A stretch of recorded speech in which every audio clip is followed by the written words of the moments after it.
కొంతమంది రూ. 2, రూ. 5తో సహా మనకి బిల్లు వద్దన్నా కూడా ఇస్తారండి. అయ్యో! అక్కర్లేదండి రూ. 5 రూ. 10 అని మనం అన్నా కూడా అయ్యో! వద్దండి అని ఇచ్చేస్తారు. కానీ కొంతమందుంటారు. రూ. 1000, రూ. 5, రూ. 70, రూ.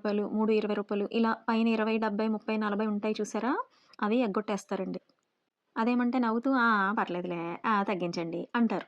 అందులో మనం వాళ్ళకి లైనింగులు తీసుకొచ్చి వేసినవి కూడా ఉంటాయండి. ఆ లైనింగ్ వల్ల మనకొచ్చే లాభమేమీ ఉండదండి. మీటరు రూ. 45 నుంచి రూ. 60 వరకు ఉంటుంది. అందులో మనం వాళ్ళకి గట్టిగా ఒక రూ. 10 యేసుకుంటామేమో మీటర్ మీద. ఆ రూ. 10 వల్ల మనకు ఒరిగేదేం లేదు కదా! మనం రెడీ అయ్యి బయటికెళ్ళి తీసుకొచ్చే టైంలో ఒక బ్లౌజ్ కుట్టే టైం వేస్ట్ అయిపోతుంది.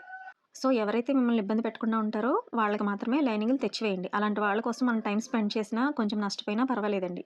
ఇలా పై డబ్బులు ఎగ్గొట్టే వాళ్ళకి మాత్రం వాళ్ళనే తెచ్చుకోమనండి లైనింగ్‌లు. మాక్సిమం నేనైతే అందరికి వాళ్ళనే తెచ్చేసుకోమంటున్నానండి. మన కుట్టు కావాలి, మన దగ్గర ఫిట్టింగ్ బావుంది అనుకున్న వాళ్ళు లైనింగ్‌లు, ఫాల్స్‌లు వాళ్ళే తెచ్చేసుకుంటారండి. మనల్ని ఇబ్బంది పెట్టరు. మనల్ని ఇబ్బంది పెట్టాలి అనుకున్న వాళ్ళు మాత్రమే అలా చేస్తారండి. అదీ కాక అటువంటి వాళ్ళకి ఒక్కొక్కసారి చిల్లర లేక 20, 30 తర్వాత ఇస్తామంటారా? ఇంక ఇవ్వరండి. కాబట్టి మన దగ్గర చిల్లర పెట్టుకోవాలి.